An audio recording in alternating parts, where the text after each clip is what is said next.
क्या सांभर खाने से आपको कैंसर हो सकता है? सिंगापुर और हांगकांग यही मानते हैं।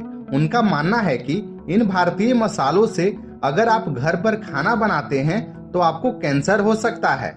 सिंगापुर और हांगकांग ने भारत के कुछ मसालों पर बैन लगा दिया है। रीजन, क्योंकि इन मसालों में एथिलीन ऑक्साइड पाया गया है। वैसे ही भारत में बिकने वाले कुछ प्रोटीन में पेस्टिसाइड और केमिकल पाए गए हैं। विदेश में बिकने वाले प्रोटीन पाउडर की तुलना में भारत में बिकने वाले प्रोटीन पाउडर में शुगर की मात्रा 170% ज्यादा पाई गई है। यह 3 अलग अलग मामले एक बड़ा सवाल खड़ा करती है कि क्या भारत में बनने वाले मसाले सेफ हैं? आज इस वीडियो में हम बात करने वाले हैं इसी टॉपिक के बारे में, जो भारत के लगभग 1.2 मिलियन लोगों के हेल्थ पर एक सवाल खड़ा करता है। फ्रेंड्स, और सिर्फ इन्हीं मसालों या प्रोटीन की बात नहीं है।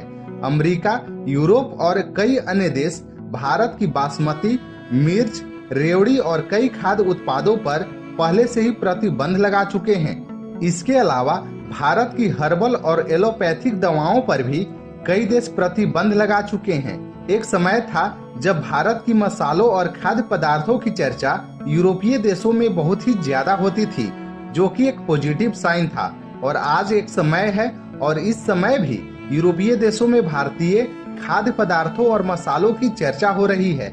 लेकिन आज जो साइन मिल रहे हैं यह साइन नेगेटिव है। तो फिर एक सवाल खड़ा होता है कि क्या भारत में खाद्य पदार्थों को लेकर कोई रूल नहीं है, या फिर रूल है तो क्या इस पर ध्यान नहीं दिया जा रहा है? फूड सेफ्टी और standard authority of India Bharat की एक ऑटोनॉमी बॉडी है जो देश में फूड की सुरक्षा और स्टैंडर्ड को मेंटेन करने का काम करती है। तो फिर ऐसी कौन सी वजह है जिसके चलते भारत के प्रोडक्ट्स इतने खराब क्वालिटी के होते जा रहे हैं? फ्रेंड्स, इसके कुछ रीजन हैं, जिनमें फर्स्ट रीजन है फेक एडवर्टाइजमेंट। आपने सुना होगा कि पतंजलि के कुछ प्रोडक्ट्स के फेक एडवर्टाइजमेंट के चलते बाबा रामदेव को कोर्ट से नोटिस मिला। इसके चलते उन्हें कोर्ट से माफी भी मांगनी पड़ी। और सिर्फ पतंजलि ही नहीं, भारत में कुछ साबुन और शैम्पू की कंपनियां भी अपने फेक एडवर्टाइजमेंट से लोगों को बेवकूफ बना रही है। ये वैसे साबुन और शैम्पू हैं जिसे यूरोपीय देशों में बैन कर दिया गया है। ये कंपनियां अपने फायदे के लिए फेक एडवर्टाइजमेंट करती है और इस पर फसाई ध्यान नहीं देता, क्योंकि इन कंपनियों को ऐसा करने से रोकने के लिए कोई ठोस कानून ही नहीं है। एग्जाम्पल के तौर पे 2 साल से कम उम्र के बच्चों को एडेड शुगर खाना सख्त मना है, लेकिन भारत में जो प्रोटीन पाउडर मिलते हैं उनमें एडेड शुगर होते हैं। और फसाई के फूड सेफ्टी रूल में एडेड शुगर का कोई जिक्र ही नहीं है। इसी का फायदा ये कंपनियां उठाती हैं और अपने प्रोडक्ट को बेचती है। अब बात करते हैं सेकेंड रीजन की, और ये है excessive use of chemical and pesticides in food products. जैसा कि मैंने वीडियो के स्टार्टिंग में बताया कि सिंगापुर और हांगकांग ने भारत के कुछ मसालों पर बैन लगा दिया है। ये मसाले हैं MDH और एवरेस्ट। आपको यह समझना होगा कि इन मसालों को बैन क्यों किया गया है। फ्रेंड्स, सिंगापुर और हांगकांग का कहना है कि इन मसालों में एक तय स्टैंडर्ड से ज्यादा एथिलीन ऑक्साइड पाया गया है। एथिलीन ऑक्साइड एक रंगहीन गैस है। रूम टेम्परेचर पर रखे होने पर इससे मीठी सी गंध आती है। नेशनल कैंसर इंस्टीट्यूट के मुताबिक इस गैस का इस्तेमाल एथिलीन ग्लाइकोल यानी एंटीफ्रीज जैसे केमिकल बनाने में किया जाता है। इसके अलावा इसका इस्तेमाल टेक्सटाइल, डिटर्जेंट, फोम, दवाएं, एडहेसिव और सोलवेंट बनाने में होता है।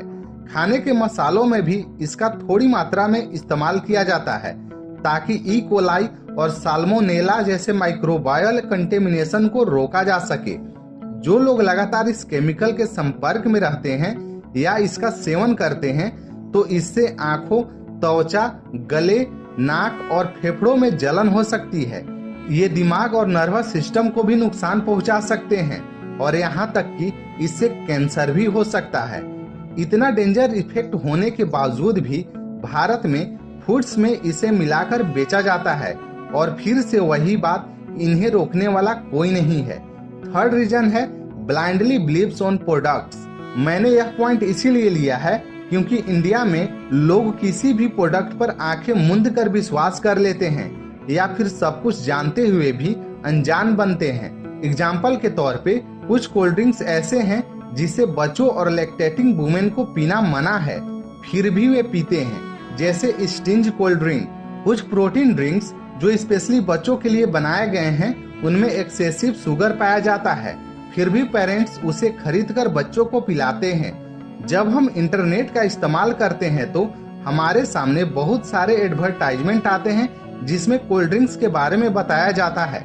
हमें यह बताया जाता है कि इस कोल्ड ड्रिंक्स को पीने से डर भागता है, लोग चार्ज हो जाते हैं। यह जानते हुए कि ये सभी एड्स मिसलीडिंग है, फिर भी लोग इसे पीते हैं। फ्रेंड्स, हमें चाहिए कि हमारे सामने जिस भी प्रोडक्ट का एडवर्टाइजमेंट आता है उस पे ब्लाइंडली बिलीव करने के बजाय उसके बारे में अच्छा से पता करना चाहिए कि क्या यह प्रोडक्ट के बारे में जो दावा किया जा रहा है वो सही है या नहीं। वेल फ्रेंड, अभी जो आरोप MDH, एवरेस्ट और प्रोटीन पर लगा है उस पर फसाई जांच करने के लिए बोला है और इस पर जांच होगा। जांच के बाद क्या होगा ये देखने वाली बात होगी। Well, thanks for watching and subscribe for more. Thank you.